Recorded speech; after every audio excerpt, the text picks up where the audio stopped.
자, 우리 한번 보겠습니다.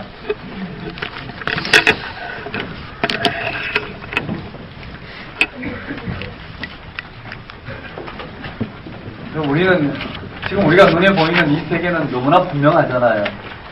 우리는 이 삶을 살아요. 이걸 우리는 생명이라고 이야기하는데요. 너무나 분명한 삶이란 말이에요. 그래서 우리는 이 땅 가운데 금을 그어놨어요.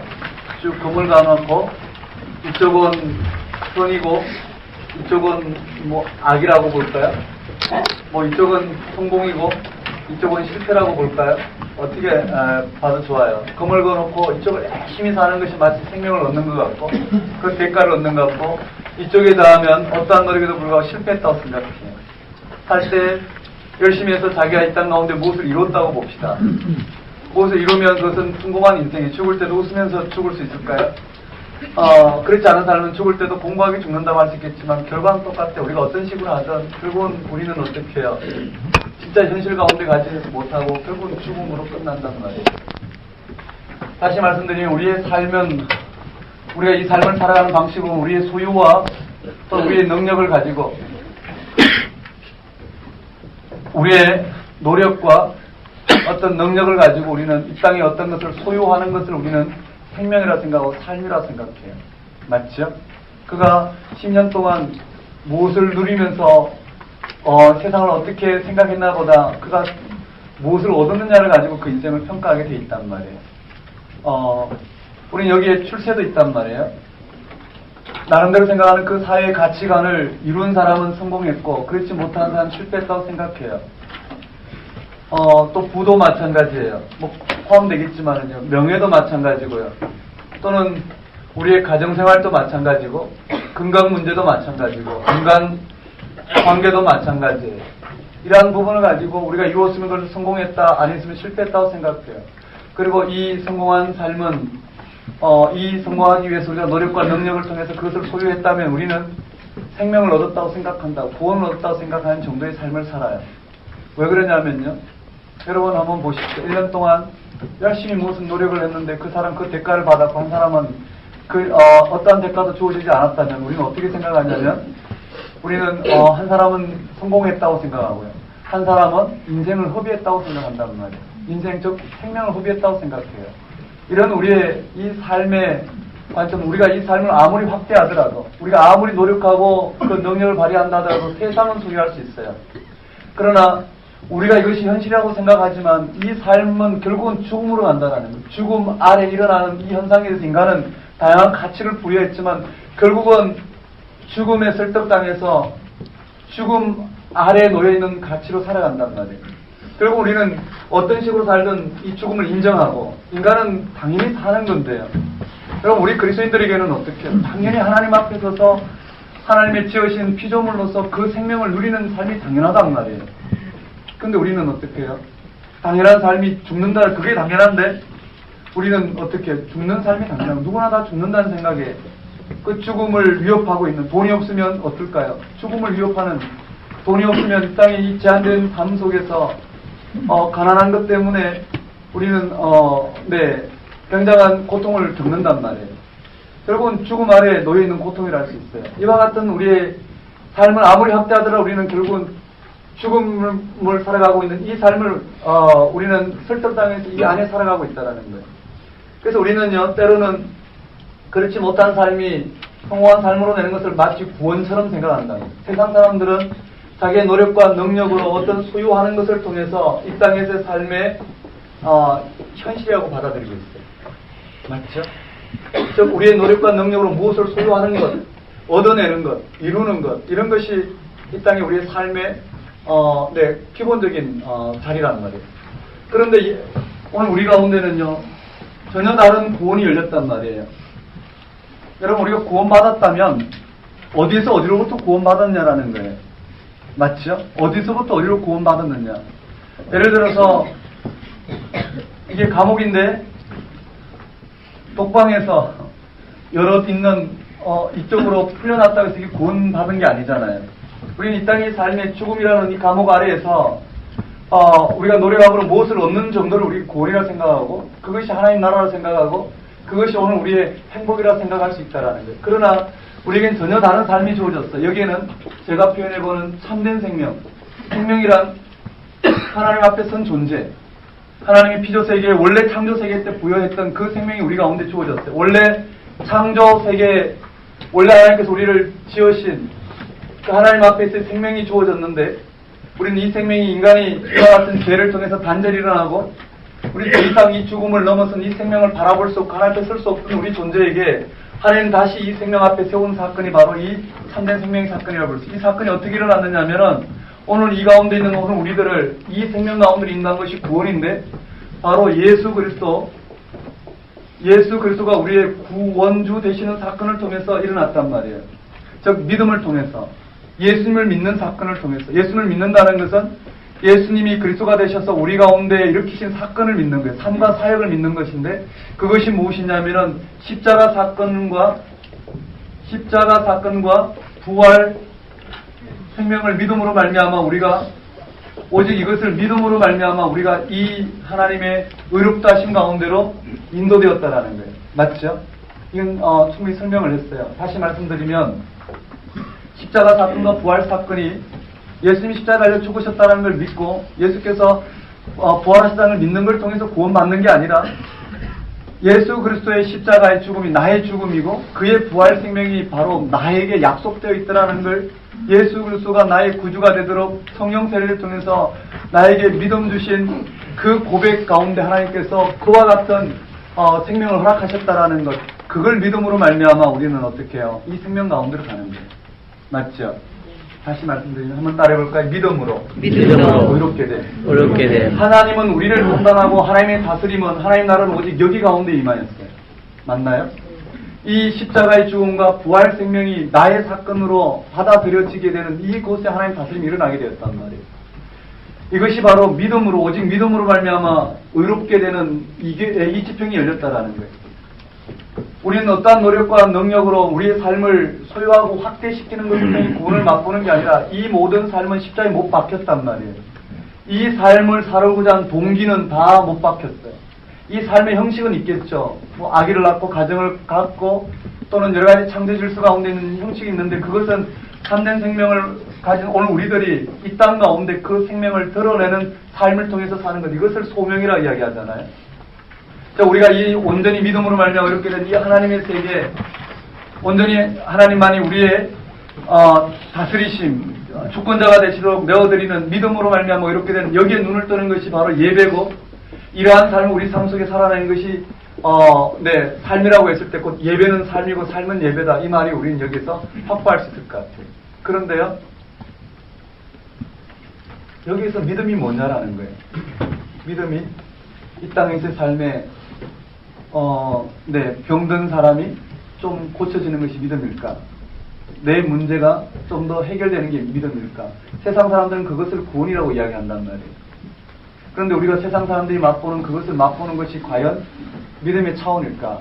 그렇다면 우리는 구원이 예수 그리스도를 통해서 구원이 있다고 말할 수 없고 세상 사람들이 말하는 그 일을 이루는 것이 구원이라고 이야기할 수밖에 없다. 그 세상 사람들은 자신들과 경쟁하고 있는 그리스도인들을 인정하지 않을 거예요. 아마 사이비 메시아니즘에 빠진 이와 같은 이 삶이 이 땅에서 개선되는 것, 내가 더 많이 누리고 더 많이 얻고 내 문제가 해결되는 이 정도를 만일에 구원이라고 이야기한다면 세상 사람들은 이런 구원의 지평에 나올 수 없을 거예요. 지금처럼요. 기독교를 얼마나 비난할까요? 기독교가 아무리 구원 이야기하더라도 이 삶을 가지고 사는 것이 아니라 여전히 이 땅 안에서 이 세상 안에서 결국은 죽어서 천당 가는 정도, 천국 가는 정도만 생각하고 이 생명이 우리 가운데 놓여있고 구원의 현실을 살아가고 있는 이런 삶이 우리 가운데 확보되지 않는다면 아무리 전도를 해도 그 전도는 세상 사람들에게는 점점 시대가 갈수록 어떻게 해요? 기독교의 입지는 왜곡될 수밖에 없지 않을까 생각. 좀 이해되시나요? 핵심이 지금 마가복음이 전한 핵심은 바로 이 사건을 전하고 있다는 거예요. 우리의 현실은 이것이 현실인 거예요. 우리는 이것이 현실인데 끊임없이 이것을 현실로 생각하게 되면은 하나님 다짐을 경험할 수 없는 거예요. 왜곡될 수밖에 없죠. 제가 될지. 자, 이 정도를 가지고 우리 마태복음을 한번 들어가 보십시다. 한번 따라해 볼까요? 예수님은 누구이신가? 마태복음에는요, 마가복음과 좀 달라요. 마태복음에는, 네, 이 배경은 다음 시간에 좀 더 설명해야 되겠지만,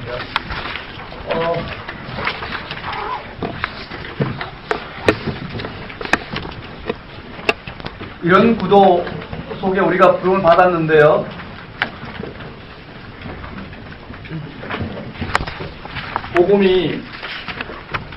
이 복음이 처음 전해질 때 베드로와 같이 유대교 출신 유대 지역에 사는 유대인들에게 전해졌단 말이에요. 그리고 헬라 지역에 사는 이방 지역에 사는 이민 가서 사는 유대인들에게 전해졌어요. 헬라파 유대인들이죠. 그 다음에 이 복음이 이방인들에게 전해졌단 말이에요. 완전히 헬라 문화에 살아간 이방인들요. 자, 한번 봅시다. 이 복음이 전해졌을 때 이 유대 지역에 사는 유대인들의 삶의 기본 양식은 뭘까? 율법이에요. 맞죠? 오해하면 안 되는 부분이요. 이 율법이란 말, 이들은 율법을 지켜야 될까요? 말아야 될까요? 지켜야 된단 말이에요. 오늘 우리가 예수를 믿어도 대한민국 국법을 지켜야 되는 것입니다. 그렇지만 헬라 지역에 사는 이들에게는 율법이 아니라 그들에게는 삶이 있었단 말이에요. 그들은요, 이 복음을 통해서 이 삶을 살 거예요. 이방인 지역에도 이 삶을 살 거란 말이에요. 다시 말씀드리면요, 이 율법, 이 삶을 사는데 이게 율법이고 삶인데요.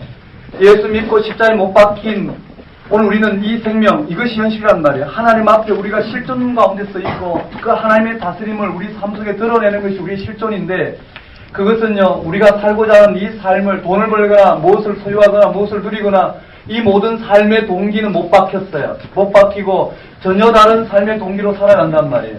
그 말은 유대인들, 개종하지 않은 유대인들, 즉 유대교의 지도자들이 생긴 유대인들이 율법을 지키는 동기와 이 기독교인들이 율법을 지키는 동기와는 전혀 다른 동기란 말이에요. 이해되시나요? 전혀 다른 동기라고요. 이것은 하나의 삶의 양식이란 말이에요. 오늘 우리가 부모에게 효도하는 것처럼요. 여전히 예수를 믿어도 또 효도라는 삶을 통해서 세상 사람들 가운데 덕을 세우지만 효도 자체는 구원받는 게 아니란 말이에요. 맞죠? 마찬가지예요. 이 삶은 이 율법과 같은 삶이에요. 제가 지금 요약해서 말씀드렸지만 아마 잘 새겨들어졌으면 좋겠어요. 이해되시나요? 만일에 이 율법을 이들에게 강조하게 되면 어떻게 될까요? 이들은 돼지고기를 안 먹지만 돼지고기를 먹어요. 하나님을 섬기면서 어떻게 돼지고기를 먹을 수 있나?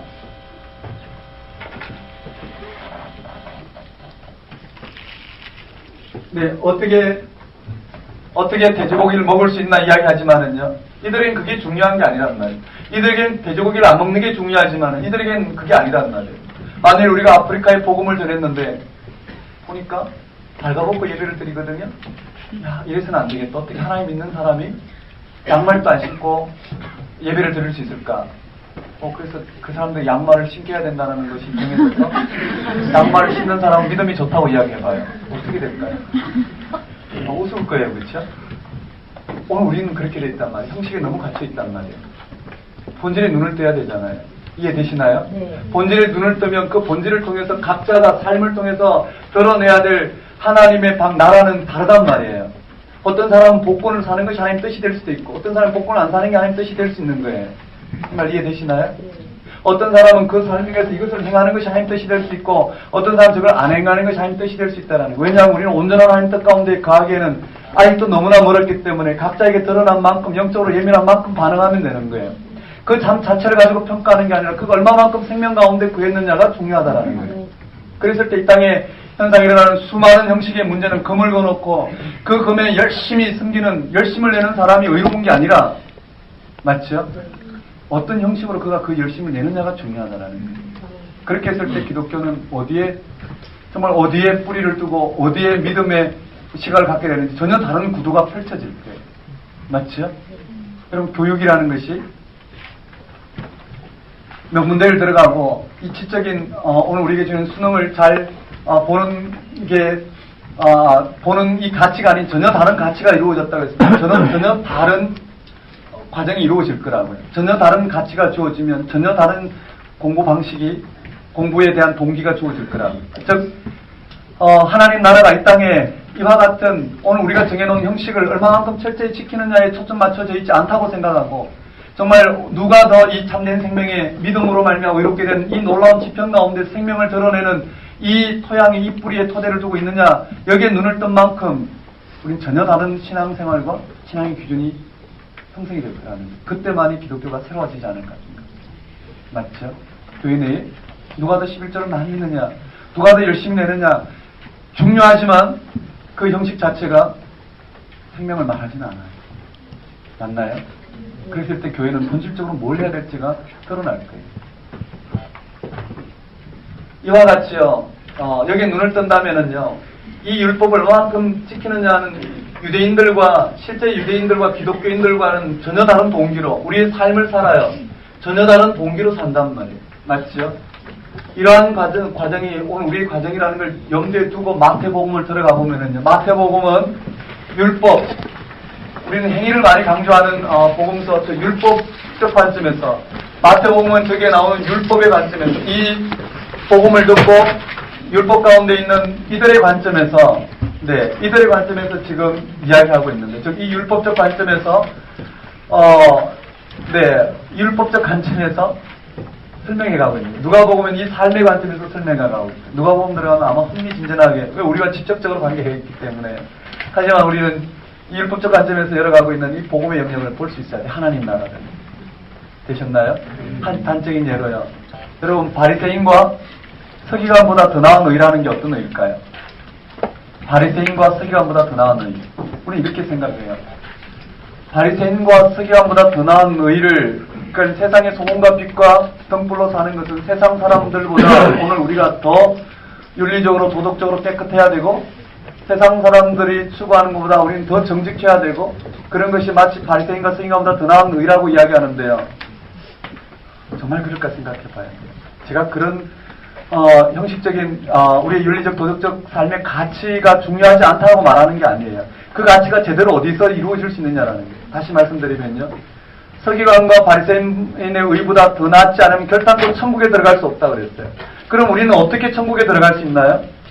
예수 그리스도를 믿음으로 말미암아 천국에 들어가잖아요.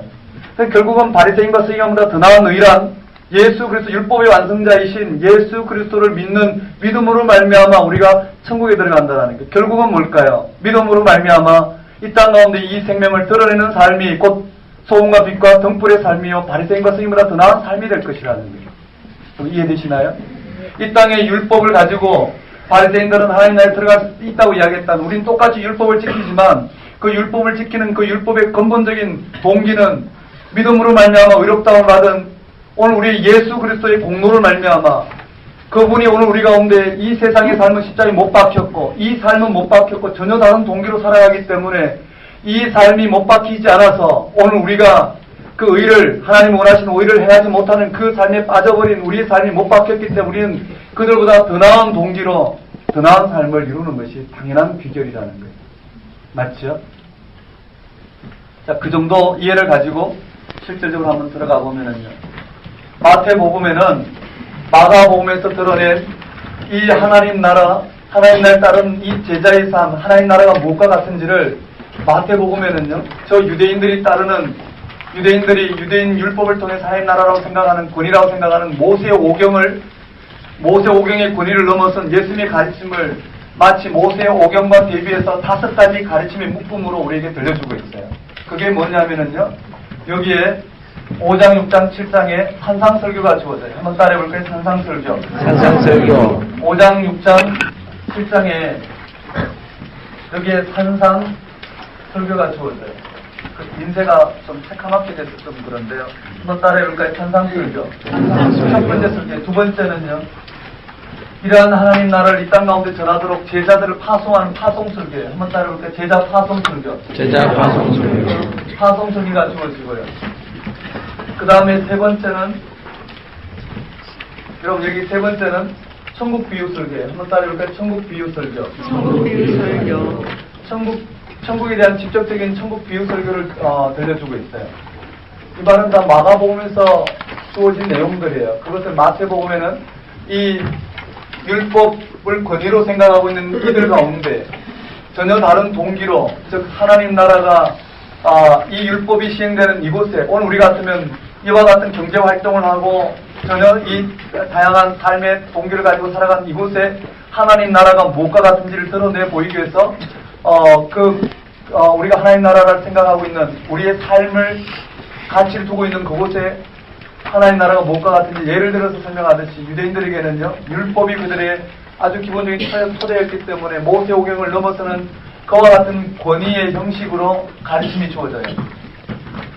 설교의 형태죠. 그 다음에 한번 따라해볼까요? 제자도. 18장은 여기서 언급된 이 제자도를 하나의 설교의 묶음으로 줬어요. 한번 따라해볼까요? 제자설교. 그리고 우리가 아까 봤죠. 여기에 여기가 11장, 12장, 13장, 14, 15, 16장이었다면 마태복음에는 여기가 21장, 22, 23, 24, 25, 26, 27인데 여기가 종말설교였어요. 맞죠? 여기가 종말설교예요. 한번 따라해볼까요? 종말설교. 이렇게 5가지가 되는데 뒤에는 나중에 보기라고요. 이런 설교가 그 권위를 드러내고 있더라 정도 보면서 빠르게 한번 들어가 볼게요. 한번 따라하겠습니다. 예수 그리스도의 계보. 여기에 예수 그리스도의 계보부터 연결이 돼요. 왜냐하면요, 마가복음에는 없는 내용이에요. 마가복음에는 없는 예수 그리스도의 계보가 들어간 것은 유대인 입장에서, 여러분 유대교 입장에서, 유대인들의 입장에서 율법에 정통한 구약이 그들 가운데 선택된 백성으로서 하나님의 계시를 담보한 그런 공동체의 삶이 그들에게 주어졌단 말이에요. 그게 예수님이 누구신지를 드러내기 위해서 계보가 중요하다라는 거예요. 왜 그러냐면요, 그럼 예수 그리스도의 계보를 통해서 예수님이 누구신지에 대한 풍성한 이해를 드러내고 있어요. 그들은요, 메시아에 대한, 예수 그리스도가 그리스도이잖아요. 그리스도에 대한 표상들이 있었다고요. 그들이 기대했던 그리스도의 모습이 있었어요. 그들이 기대했던 그리스도의 모습은 구약 성경 가운데 예언되어진 그 그리스도의 상이라고요. 그 그리스도를 지금 드러내면서 그들이 기대했던 그 그리스도가 오셨는데, 그 그리스도는 그들이 기대했던 그리스도는 맞는데 그들이 그리스도를 통해서 원했던 그와 같은 그리스도의 일이 아니라 하나님이 오늘 우리 가운데 열어내고자 하는 그 그리스도를 지금 소개하고 있는 거예요. 되셨나요? 보셨지 않으시죠? 자, 여기 계보인데요. 여기에 아브라함부터요. 아브라함부터 다윗부터 예수로 연결돼요. 이 형식은 다음 시간에 자세히 볼 건데요. 아브라함부터 다윗부터 예수로 형성이 돼요. 여러분, 이 사건을 통해서 뭘 보냐면요, 다윗을 통해서 오신 예수님이에요.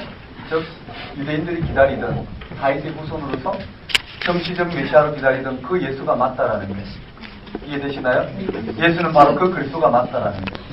그렇지만 여기에 뭐가 언급되어 있느냐면 여인 4명이 5명인데 그중 이름이 있는 이방 여인 4명이 언급되어 있어요. 한번 따라볼까? 이방 여인 4명이 언급되어졌어요. 이방은 죄인인들이잖아요. 예수님은요, 이 죄인들의 이 죄인들인 이 이방인인 이 여인들을 조상으로 이 땅 가운데 오셨단 말이에요. 그 말은 이 예수님이 누구시냐는 그들의 기대와 좀 빗나가는 거예요. 예수님은 이 땅 가운데 왕으로 오셨지만 죄인들을 위해서, 즉 이방인뿐만 아니라 예수님은 유대인으로부터만 온 것이 아니라 이방인으로부터도 왔고, 예수님은 이방인을 향해서 나가실 분이라는 것을 드러내고 있어요. 예수님은 유대인 정치적 메시아로만 머물러 있는 게 아니라는 것을 풍성하게 드러내고 있어요. 즉 예수 그리스도의 계보를 통해서 그들이 이해하고 있는, 즉 구약에서 이해하고 있는 그리스도를 신약이만 이 그리스도 그 이해에 이 그리스도를 설명해 가는 거예요. 그들을 토대로 이 땅 가운데 임하신 예수 그리스도를 풍성하게, 다시 말씀드리면요, 마태복음에서는 예수님을 이해하는 부분이 구약에 예언된 그 예언이 예수님을 위해서 이렇게 성취된 분이시다라는 걸 드러내는 게 가장 큰 목적이라는 거예요. 무슨 말인지 이해되시나요? 자, 거기에 예수님의 탄생이 나와요. 한번 따라해볼까요? 예수님의 탄생. 네, 예수님의 탄생이 언급되는데요. 여기 동정녀 탄생이 나와요. 네, 자세한 건 다음 시간이에요. 한번 따라하겠습니다. 동정녀 탄생. 동정녀 탄생이 왜 중요할까요? 여러분, 오늘 우리는 하나님 자녀예요. 맞죠? 하나님 영원한 생명이 우리 가운데 약속되어 있어요. 오늘 우리는 이 땅에 남녀의 결혼과 그런 가정생활을 통해서 출산하는 것이 부정한 게 아니에요. 하나님 창조 질서예요. 맞죠? 근데 여기 동정녀 탄생은 마치 그걸 부정하는 것 같지만 그렇지 않다는, 그게 초점이 아니라 예수님은 하나님 아들이신데, 예수님은 바로 그 그리스도신데, 구약의 이와 같이 예언된 그 예수님이 이와 같이 오실 거라는 그 예언이 이루어지신 분이 예수님이라는 게 중요하지, 예수님이 동정녀 탄생했다는 자체가 중요하지는 않다라는 거예요. 이 말 이해되시나요? 예수님이 어디서 기인됐든 우리는 예수님을 그리스도로 고백한단 말이에요. 근데 그 예수님이 어떻게 구약에 예언된 그 방식으로 이 땅 가운데 임하였다는 사실 자체가 중요하다는 거예요.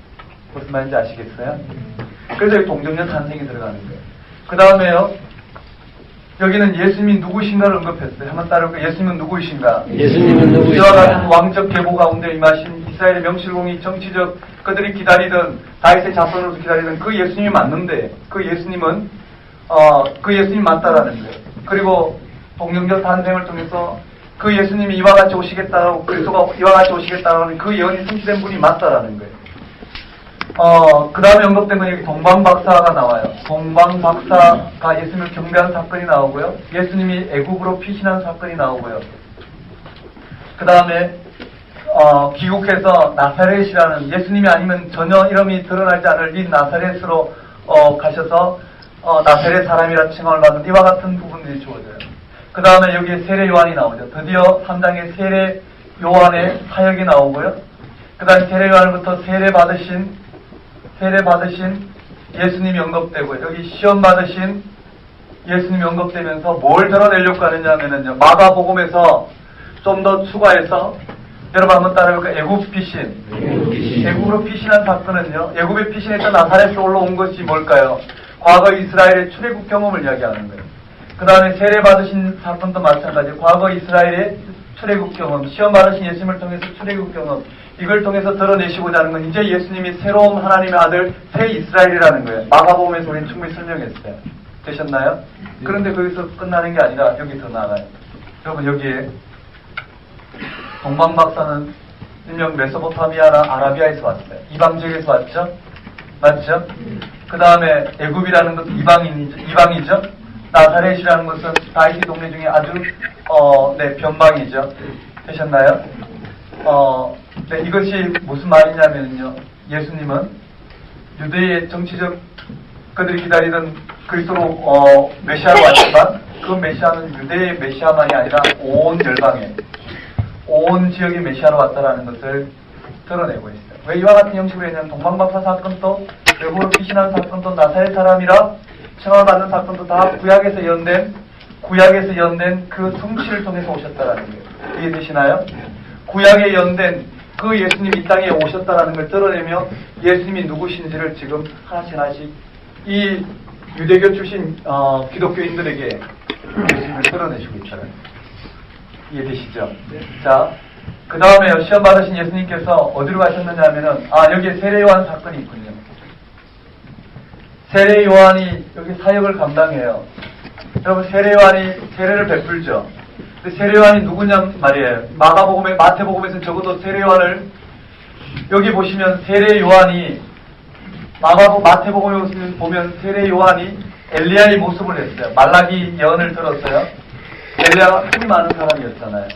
그런데 세례 요한 낙타토로를 입고 자신이 스스로 엘리야의 정체성을 가지고 마지막 때에 이와 같이 주의 종, 주의 선지자가 와서 하나님 나라의 도래를 예언할 것이다라는 그 예언에 의해서 지금 세례 요한이 엘리야로 자청하고 선포했단 말이에요. 선포한 내용은 주의 날이에요. 즉 하나님의 나라, 즉 하나님 나라가 이 땅 가운데 임할 것이라는 주의 날을 선포했어요. 주의 날이 임하면 어떤 것이 일어나냐면 구약적 예언이에요. 세례 요한은 구약의 사람이에요. 세례 요한이 뭘 예언했냐면요, 여기는 의인들은 회개하면 구원을 받고 악인은 심판을, 도끼날이 놓이는 심판을 받을 것이다. 이 예언이 주어졌단 말이에요. 이것이 세례 요한이 선포한 하나님 나라가 이 땅 가운데 임하면 일어날 구약의 모든 이 유대인들이 꿈꿨던, 모든 유대인들이 기대했던 이 그리스도가 오면 이와 같은 일들이 눈앞에 일어날 것이라는 예언을 지금 세례 요한은 예수님의 사역에 앞서서, 예수님의 이 땅 가운데 공생애에 앞서서 지금 선언하고 있습니다. 이러한 세례 요한의 이런 회개케 하는, 주의 날에 대비해서 회개하게 하는, 이와 같은 날에 대비해서 회개하게 하는 그 회개의 세례를 예수님께 받으셨단 말이에요. 왜 받으셨을까? 한번 따라해볼까요? 모든 의. 모든 예수님은 모든 의를 이루기 위해서. 모든 의가 뭘까요? 세례 요한이 선언하는 구약에 나오는 율법을 통해서 이루고자 하는 의와 예수님을 통해서 다시 이 땅 가운데 열어내고자 하는 그 의를 이루기 위해서 예수님은요, 구약으로부터 오신 분이라는 걸 드러내기 위해서 세례 요한으로부터 세례를 받으시면서부터 출발하는 거예요. 이해되시나요?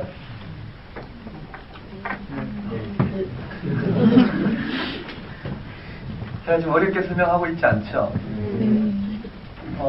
그냥 한목만 설명하면 되지, 뭐, 복잡하게 설명 안 하겠지만, 기본적으로 문맥의 흐름을 파악해야지 크게 익혀져야지 외워지게 되고요. 외워져야지만이 우리는, 충분한 근거를 가지고 설명을 할 수 있어요.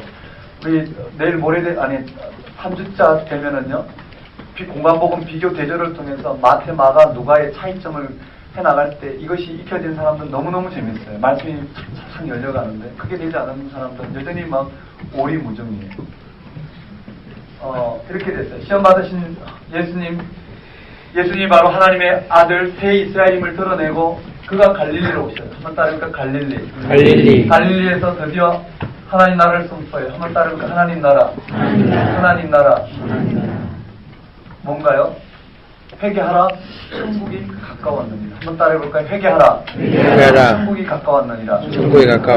여기서 왜 마태복음은 천국이라고 그러고 마가복음은 하나님 나라라 그러느냐? 똑같은 나라예요.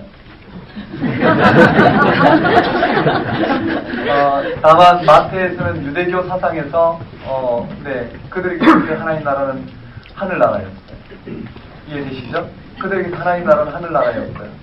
마가복음에서는 직접적으로 하나님 나라라고 이렇게 선포하고 있어요. 마태복음에서는 간접적으로 드러내고 있고요.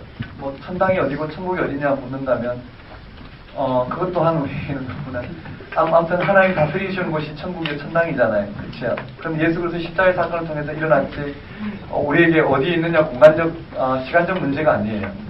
한번 따라해볼까요? 하나님 나라. 이 하나님 나라가 선포되어져요. 자, 이 하나님 나라를 선포하고는 예수님께서는 내 제자를 부르시죠. 한번 따라해볼까요? 내 제자 부르심이 언급돼요. 여기까지는 같아요. 시험 받으신 예수님께서 갈릴리로 가서 하나님 나라 내 제자를 부르셨어요. 그리고는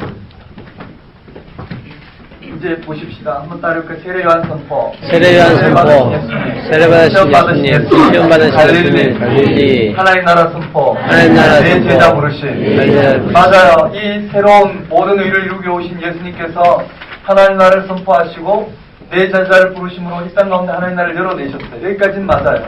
근데 여기에 나온 가버나움 해당에서 권세 있는 경우, 귀신 들린 자, 병 고침, 나병 고침, 이것을 여기서는요, 통칭.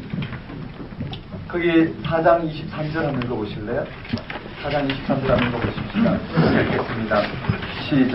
예수께서 온 갈릴리 두다니사 그들의 회당에서 가르치시며 중국 복음을 전파하시며 백성 중에 모든 병과 모든 약한 것을 고치시니. 네, 됐습니다. 한번 따라해볼까요? 가르치심과 전파하심과 고치심이 있어요. 다 아는 내용이죠. 그 다음에 9장 35절인가요? 한번 읽어볼까요? 맞나요? 한번 읽겠습니다. 시작. 예수께서 오시사 마을을 두루다니시사 그들의 회당에서 가르치시며 복음 전파하시며 모든 병과 모든 약한 것을 고치시니라. 따라하겠습니다. 가르치심, 전파하심, 고치심. 이게 예수님의 사역을 요약했어요. 아주 중요한 부분인데요. 자, 예수님은 가르치시고 하나님 나라를 가르치시고 하나님 나라를 가르치심으로 전파하시고, 그쵸? 선포라는 거죠. 하나님 나라를 가르치시고 선포하시고 고치셨다, 이렇게 보면 될 것 같아요. 자, 가르치시고 전파하시고 고치셨다. 이것이 예수님이 드러내신 이 땅의 사역의 핵심이에요. 그런데 그것이 어디냐면 여기 가르치심이 들어가요. 한번 따라해볼까요? 가르치심. 여기서 가르치심이 들어가고요. 그 다음에 가르치신 다음에 8장, 9장 고치심이에요. 한번 따라해볼까요? 고치심. 여기 10가지 이적이 들어가요. 여기에요. 10가지 이적을 모아놨어요. 이걸 통해 뭘 드러내냐? 하나님 나라를 지금 드러내고 있는 거예요. 되셨나요? 한번 보십시다. 자, 가르치심과 고치심을 통해서 하나님 나라를 드러내시고 제자들을 파송할 때에 이 가르치심과 예수님의 이 가르치심과 고치심의 능력을 가지고 제자들 또한 파송 가서 설교를 전하는 하나님 나라를 전파하는 거예요. 되셨나요? 여기에 산상설교의 이제 중요한 부분이에요. 이 땅에 우리는 어떻게 살아야 되느냐라는 거예요. 예수님의 가르치시며 고치시며 전파하심을 통해 우리가 어떻게 하나님 나라가 이와 같다 그랬어요. 때가 찼고 하나님 나라에 천국이 가까웠다는 거예요. 그 예수님을 믿음으로 만나 우리 하나님 나라에 들어갈 수 있고 그런 예수님의 부르심을 통해 우리는 따름을 통해 하나님 나라가 세워진다는 걸 알아요. 이 세계 속에 들어간 오늘 우리들이 이 땅에서의 삶이 어때야 되는지 보여주고 있다는 거예요. 그것을 구약적 언어로 제가 설명했던 이 부분을 드러내고 있어요. 한번 보십시다. 그게 뭔지요? 여기에요. 한번 따라해볼까요? 팔복. 팔복. 팔복이 무슨 말이냐면요. 애통하는 자는 복이 있나니, 그렇죠? 뭐라고 되어 있나요? 천국이 저희 것입니다. 다시 말씀드리면 여기에 복을 선포하는 팔복은 뭘까요? 너희가 하나님 나라에 들어간 모든 자는 다 복되다는 말이잖아요. 맞나요? 여기에 하나님 나라에 들어온 너희는 다 복되다. 이 땅에 심령이 가난한 자나 애통한 자나 긍휼히 여김을 받을 자나 모두가 다 어떻게 해요? 이 땅의 삶에 어떠한 삶의 형식이 있더라도 믿음으로 말미암아 의롭게 너희들은 다 복된 삶이라는 게 맞나요? 이 땅의 삶으로 평가하는 게 아니라 이 땅의 삶은 하나의 카리스마, 즉 하나님의 이 땅의 삶을 생명을 드러내는 하나의 생명의 도구로 오늘 우리를 불러주셨어요. 이 땅에 어떠한 삶의 형편이 있든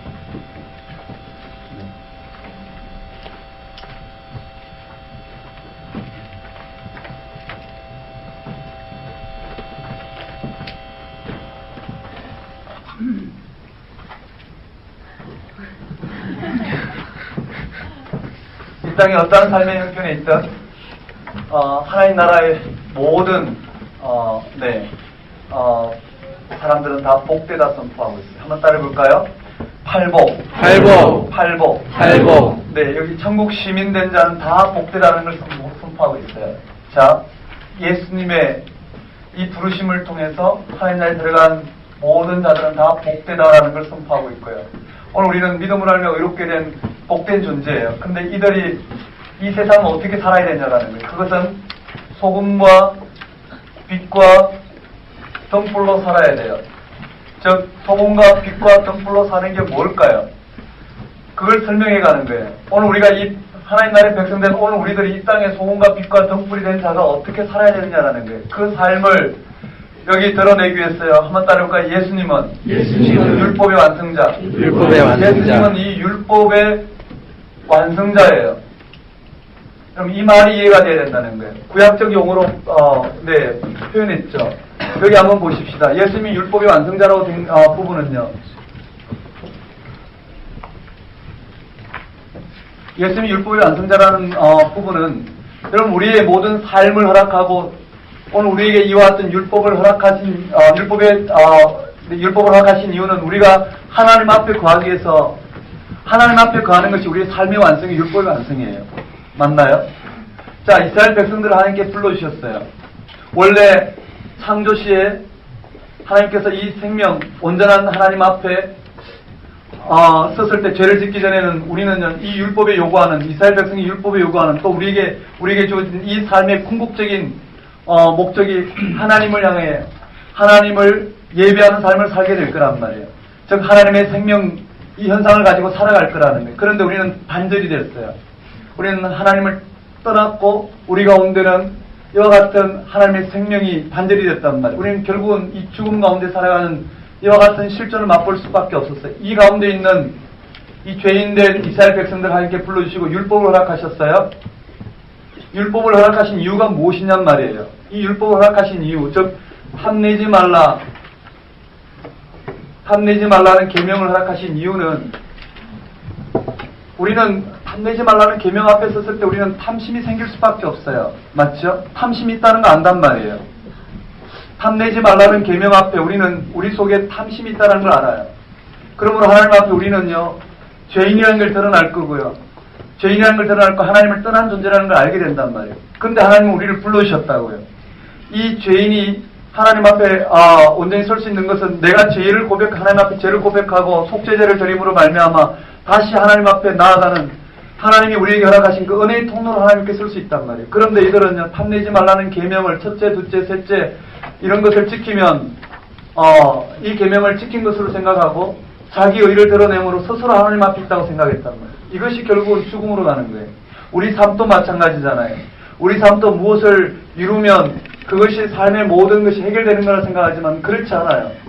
이러한 삶의 현실을 못 받고 철저히 우리는 하나님 앞에서는 이와 같은 삶이 우리에겐 근본적으로 가장 중요한 삶인데 우리는 그게 눈을 뜨지 못하고 자기 의를 실현하는 데 빠졌단 말이에요.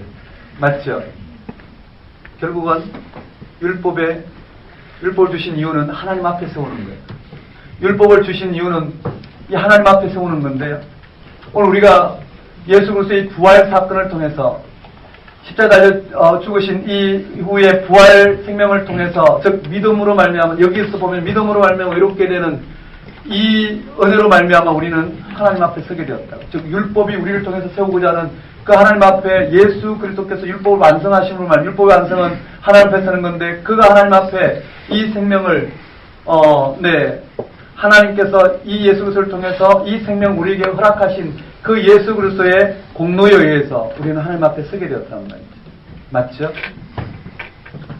그래서 예수님은요, 우리의 율법의 완성자가 되셨어요. 우린 그걸 믿음으로 말미암아 하나님 나라에 들어갔고요. 맞죠? 그 다음 소금과 빛과 등불로 사는 것이 무엇이냐는 걸 드러내요. 한번 따라해볼까요? 너희는 바리새인과 서기관보다 더 나은 의. 더 나은 의가 뭘까요? 더 나은 의를 우리가 율법을 좀 더 잘 지키는 것 정도로 생각하면 우리는 실패한단 말이에요. 더 나은 의는 율법의 완성자이신 예수를 믿음으로 말미암아 우리가 지금 하나님으로 의롭다함을 받은 그 의를 말하는 거예요. 이해되시나요?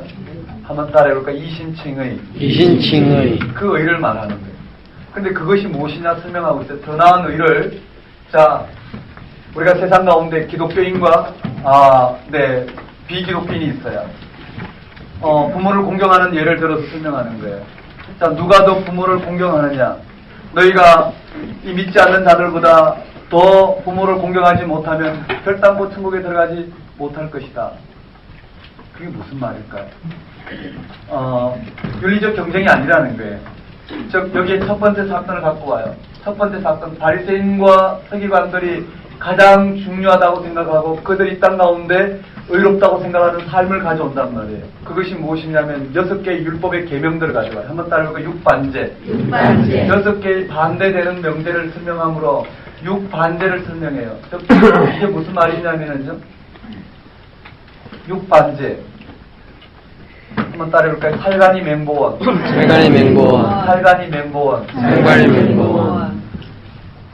살인하지 말라. 간음하지 말라, 이혼하지 말라, 맹세하지 말라, 보복하지 말라, 원수를 사랑하라. 6가지의 명제를 가져와서 율법을 가져와서 이제 설명해 가는 거예요. 자, 내가 살인하지 말라 했지 않느냐. 근데 바리새인과 서기관들은 이 살인하지 말라는 계명을 지킴으로 말미암아 저가 의롭다라고 생각했다라는 거예요. 그런데 예수님 뭐라고 말씀하시냐면 저희들이 살인하지 말라는 이 계명을 문자적으로 해석해서 살인하지 않았다고 스스로 의롭다 하나 하나님 주신 의도는 그게 아니라는 거예요. 살인하지 말라는 계명을 통해서 내가 형제를 향하여 미운 마음만 들어도 그는 살인하는 행위와 똑같다라는 거예요. 그럼 누가 이 땅의 죄인으로서 형제를 통해서 미운 마음조차 안 갖는 그럼으로써 의를 이룰 사람은 아무도 없다는 거예요. 누구만 있나요? 그러니까 우리는요. 우리의 의는 예수 그리스도를 그 모든 율법의 완전한 의를 이루신 예수 그리스도의 공로에 의해서 우리는 의를 실현할 수 있는 거예요. 무슨 말인지 이해되시나요? 결국 뭘 말하나요? 믿음으로 의롭게 된 이 하나님 나라를 지금 설명하는 거예요. 율법적 관점에서 하나님 나라가 무엇인지를 설명한단 말이에요. 이 율법을 지키는 것이 하나님 나라가 아니라 복음을 듣고 믿음으로 의롭게 된 저기에 눈을 뜨는 것이 바로 하나님 나라, 하나님 다스린 이 백성들이 살아가야 될 삶의 가장 중요한 가치 토대란 말이에요. 이해되시죠? 두 번째는요.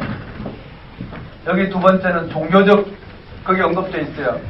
종교적으로 말하는 의를 말하고 있어요. 거기에 이들이 주장할 때 기도라는 구제가 있어요. 여러분 구제라는 게 오늘 우리도 여러 가지 이웃을 돕는 것도 하나의 이 삶의 가치로 주어져 있잖아요. 맞죠? 우리 삶의 기본적인 중요한 양식으로 주어져 있단 말이에요.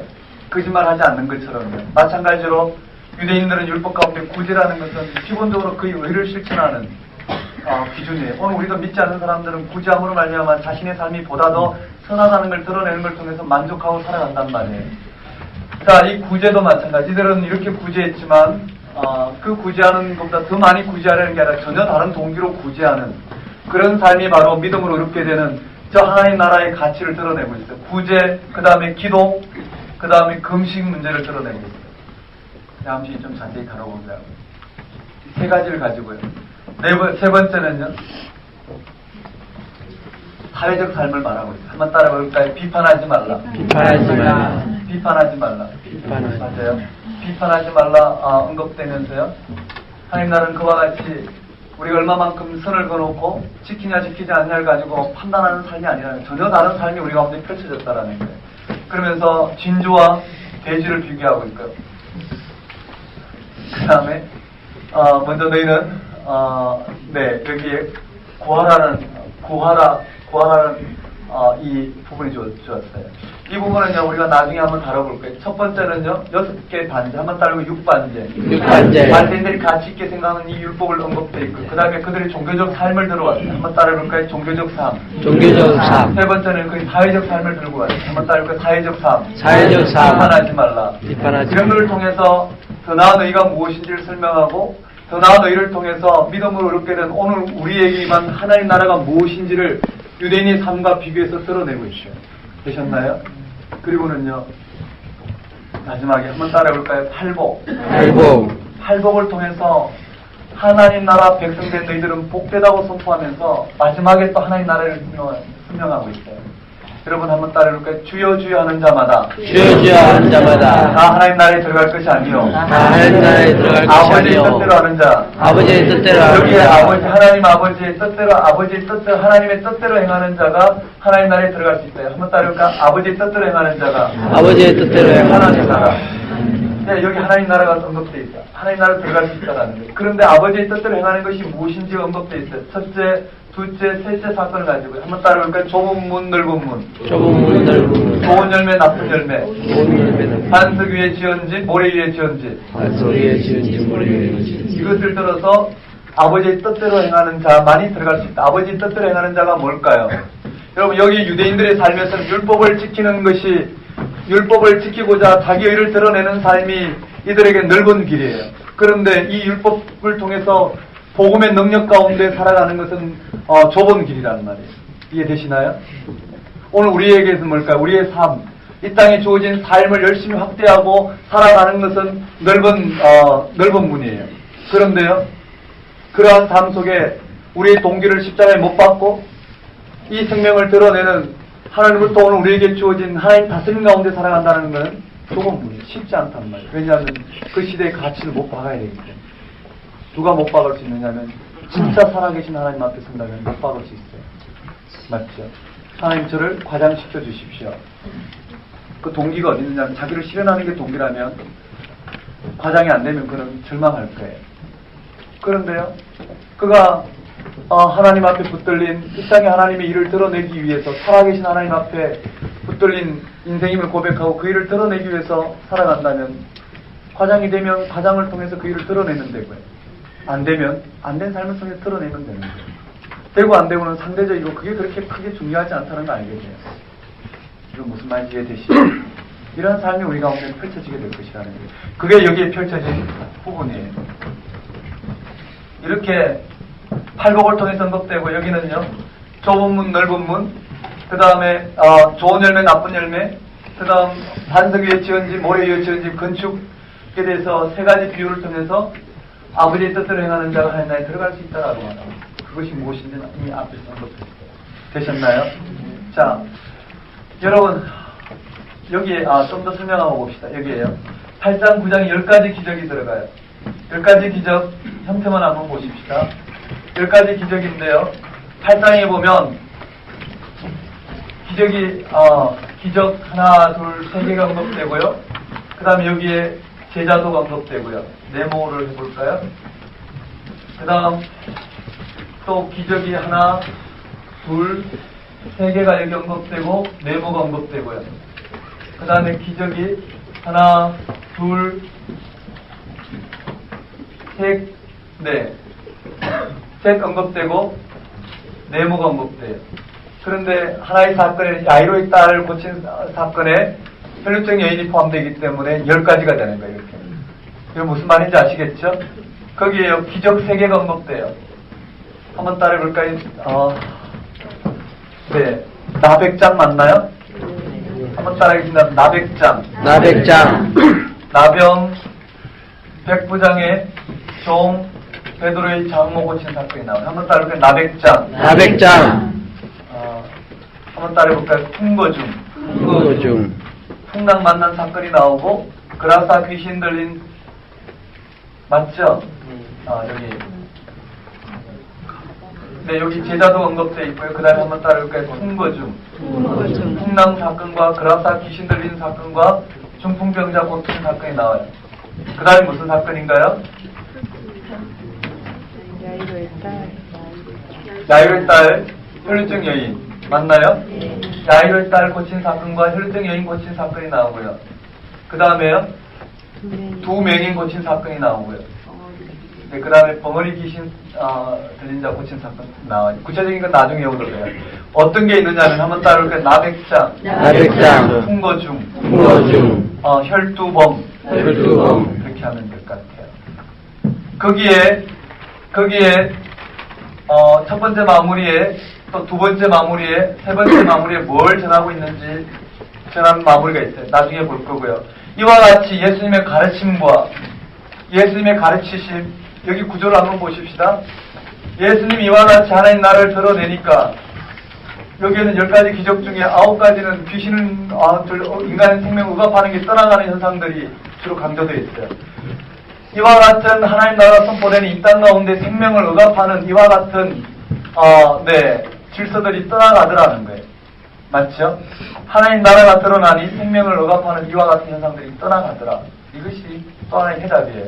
그리고는 제자들이 이와 같은 예수님의 능력, 가르침을 통해서 이 땅 가운데 하나님 나라를 열어내는 이와 같은 파송받는 장면에 예수님이 설교하신 장면이에요. 거기에 오늘 여기 한번 살펴봐야 될 게 무슨 내용이냐면 여기 세례 요한이요 하나님 나라를 열어냈단 말이에요. 구약의 대표적인 지금 구약에서 이야기하고 있는 잘 보셔요. 구약에서 이야기하고 있는 그 율법 가운데에서 이야기하고 있는 유대교가 믿고 있는 그 신앙 가운데에서 율법을 좀 더 잘 실현하는 것이 하나님 나라라고 생각하고 하나님 나라에 들어간다고 생각하고 하나님도 의롭다고 생각하는 이들 가운데 세례 요한도 마찬가지였단 말이에요. 이해되시나요?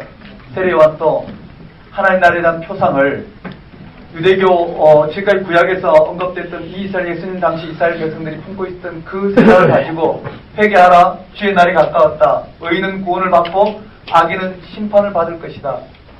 이 땅 가운데 눈앞에 보이는 이런 하나님 나라를 드러냈어요.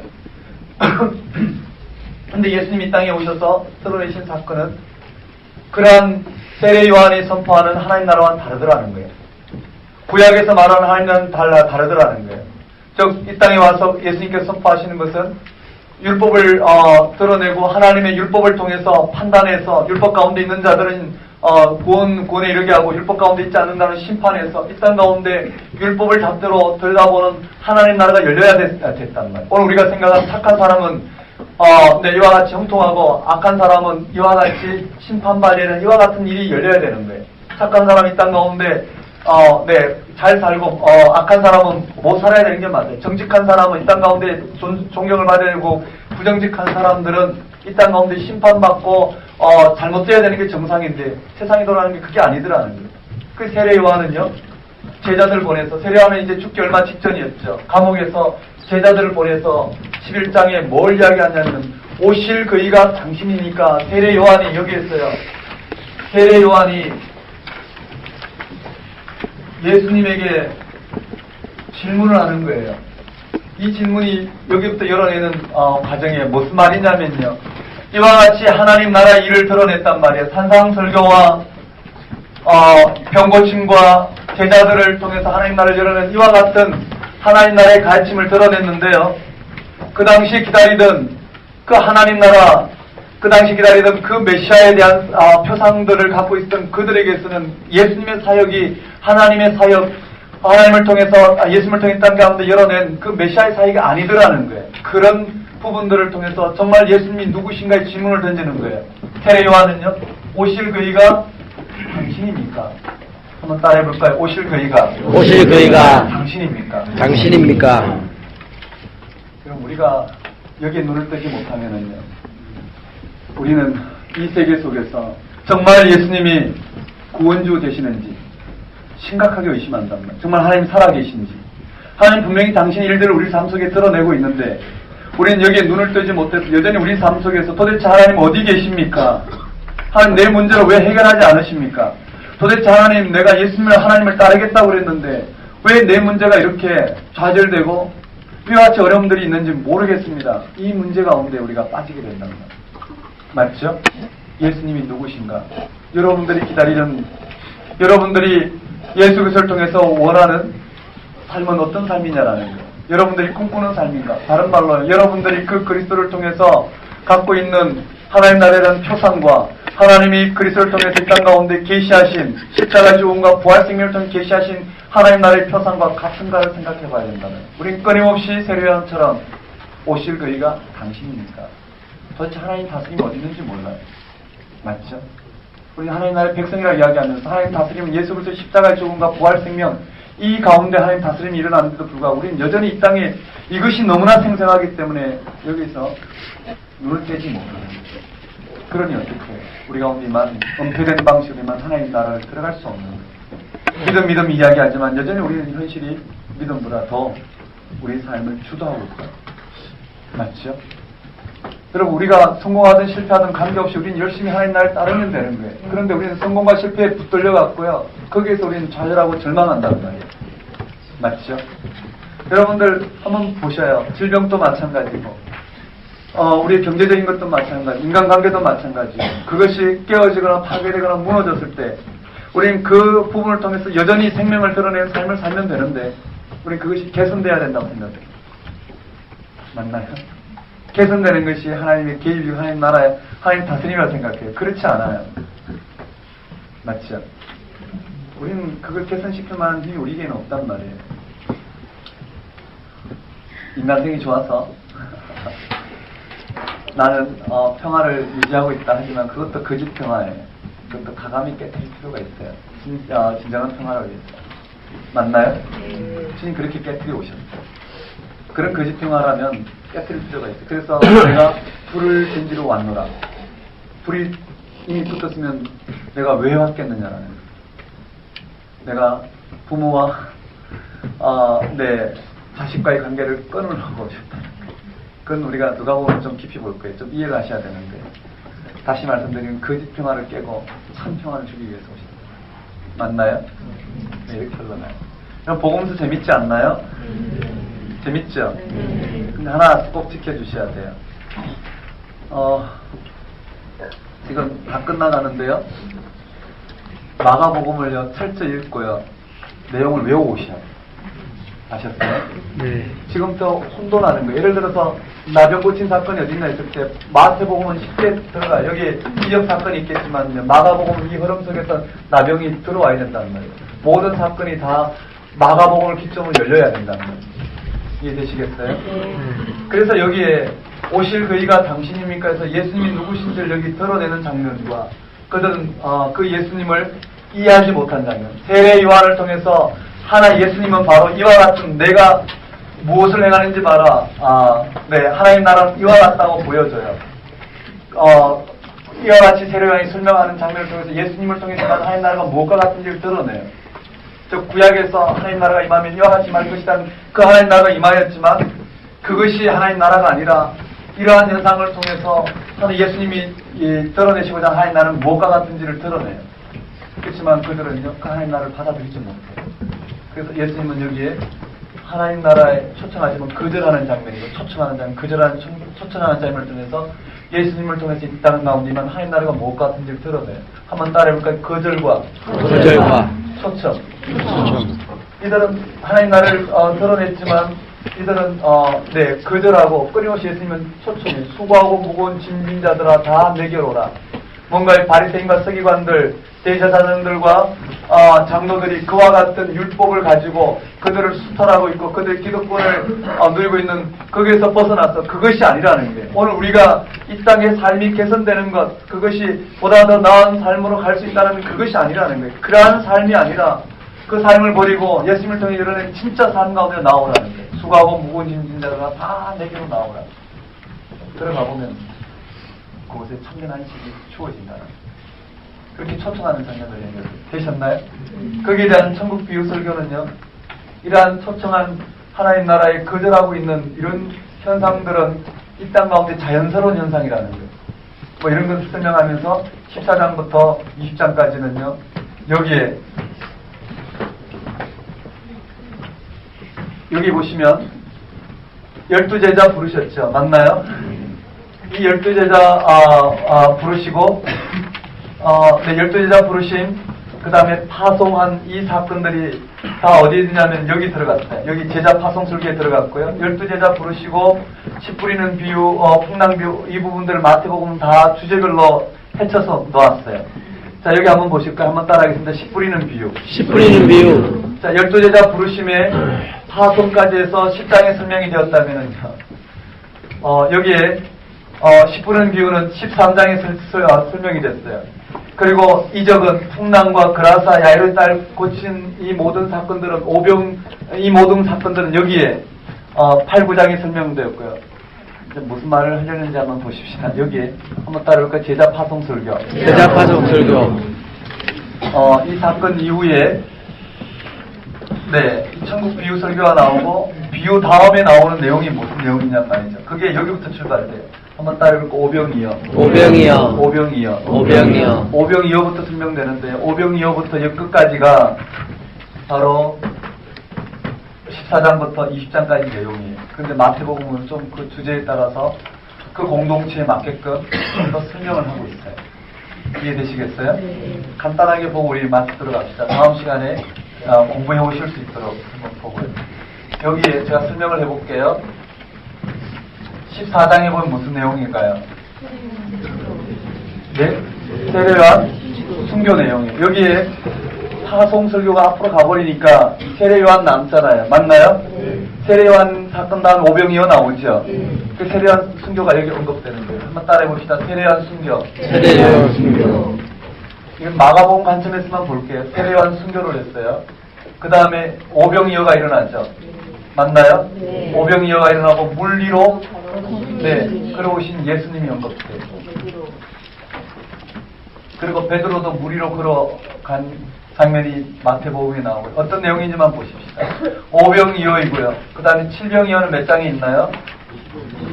한번 보십시다.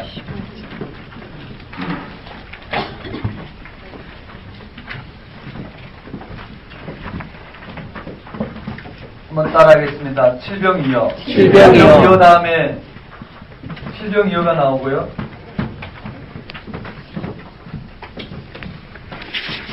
여기에 칠병이어가 한 장을 건너서 가야 되는데 여기는 마태복음 이렇게 구조가 되어 있어요. 칠병이어가 나오고 오병이어와 칠병이어 사이에 나오는 마가복음의 장로들의 의견과 수로보니게 여인 이 부분들이 언급되어 있죠. 맞죠? 기목과 온누한 자는 빠졌어요. 왜 빠졌냐면 이 내용들, 이적과 기사 이 내용들이 다 포함되었고 마가복음처럼 제자들의 눈을 열어주는 이와 같은 구조로 이 이적을 사용하지 않았기 때문에 마태복음은 하나님 나라의 다스림 가운데로 사용했지 제자들의 눈을 여는 기능으로 사용하지 않았기 때문에요. 또 그런 내용들은 빠졌어요. 여기에 장로들의 유전 나오고 가나안 여인의 이 믿음이 언급되어 있어요. 되셨나요? 칠병이어 이후에 칠병이어 이후에 배를 타고 가는 장면 나오죠. 그게 누룩 비유하고 이런 것들은 묶어서 설명해요. 한번 따르니까 배를 타고 가는 장면이 언급되어 있어요. 그 다음에 베세다 맹인이 언급돼야 돼요. 맞죠? 이 오병이어와 칠병이어 사건 이후에 제자들의 무지가 드러났잖아요. 물 위로 걸어오신 예수님에서 배에 떠있던 제자들이 예수님이 유령으로 생각한 것과 떡이 없어서 수군거리는 이 사건을 통해 무지가 드러났어요. 그 무지가 드러난 것을 해결하기 위해서 베세다 맹인 사건을 통해서 어떻게 눈을 뜰 수 있는가 마가복음에서 이야기했죠. 마태복음에서 뺐단 말이에요.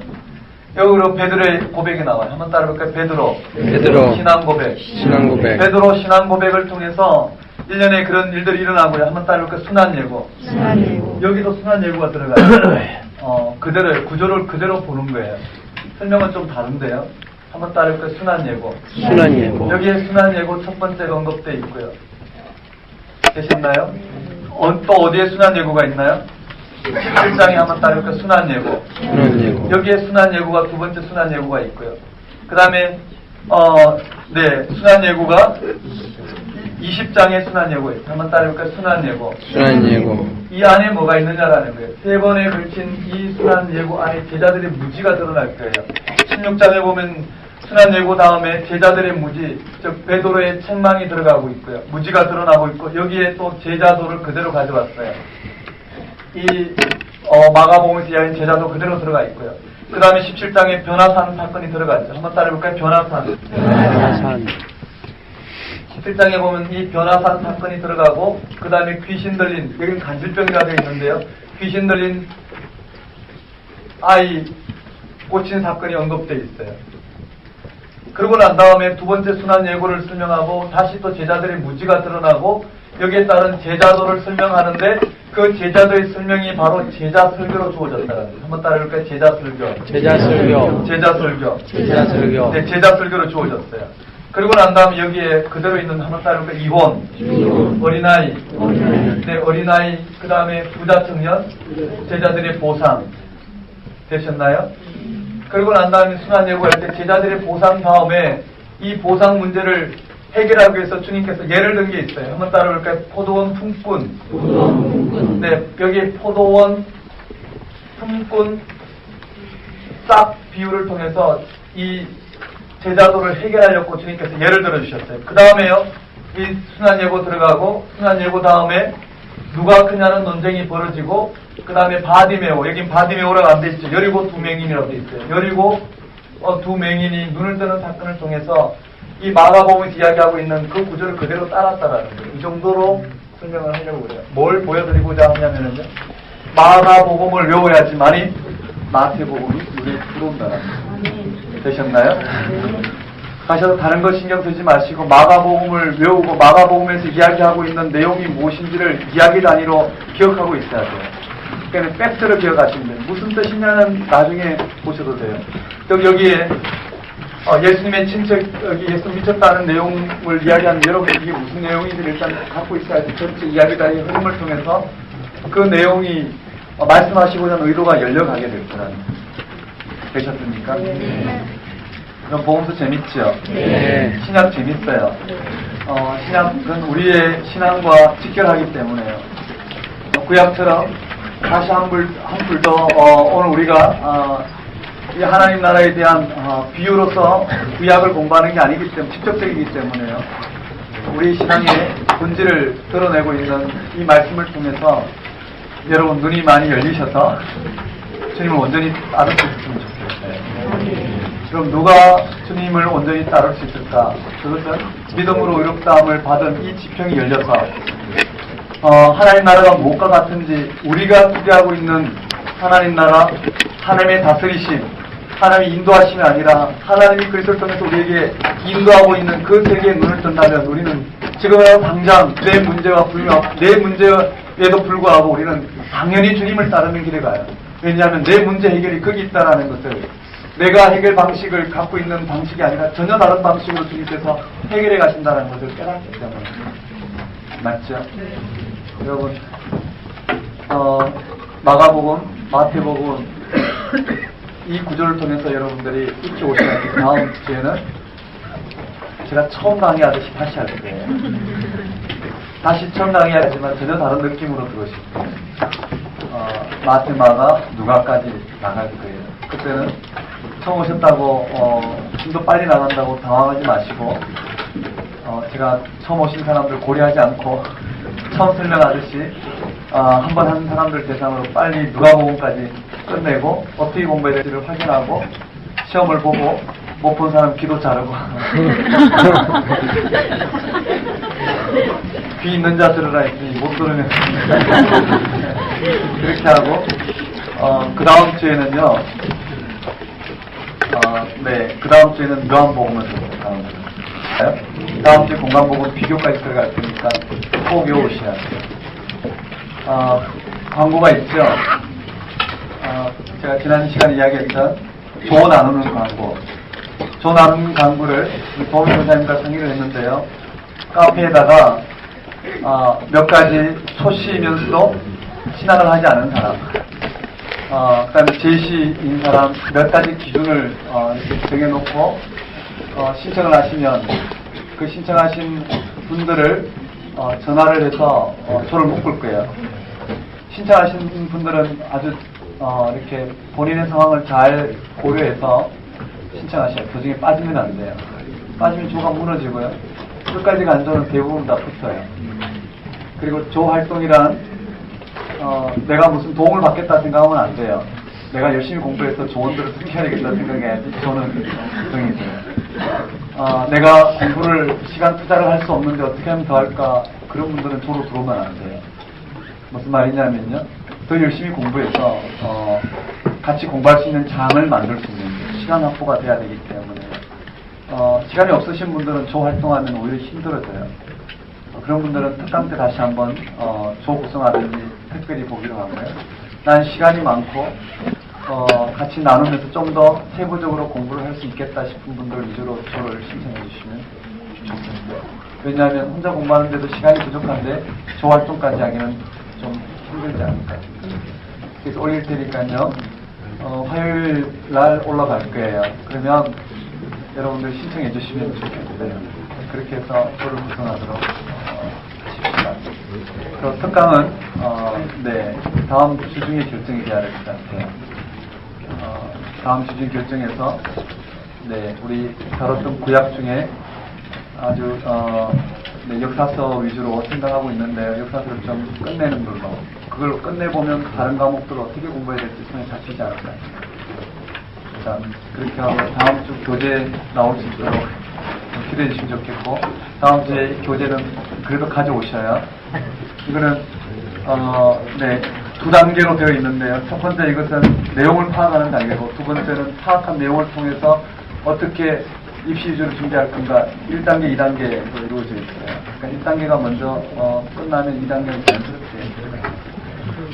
저는 기도하고 마치겠습니다.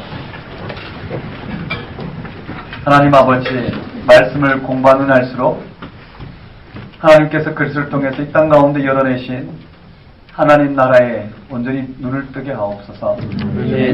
아직도 주님 부르심에 온전히 따르지 못한 저희 삶을 분별하게 하셔서 하나님의 인도하심이 어디 있는지를 깨닫게 하셔서 하나님 온전히 우리의 삶에 우리의 욕망을 통해서 여전히 내려놓지 못한 우리 삶을 못 받게 하옵시고 오직 은혜로 임하신 그 예수 그리스도의 십자가의 죽음과 부활 생명의 눈을 뜨게 하셔서 주님을 온전히 따르는 저희들이 되도록 인도하여 주옵소서. 아멘. 크고 작은 문제 가운데 놓여 있는 우리의 삶을 만져 주옵시고 참된 복음, 참된 생명의 눈을 뜨게 하셔서 복음의 능력으로 하나님 나라를 바라보게 하옵시고 온전히 따르는 기쁨을 맛볼 수 있도록 주장하여 주옵소서. 예수님 이름으로 기도드리옵나이다. 아멘.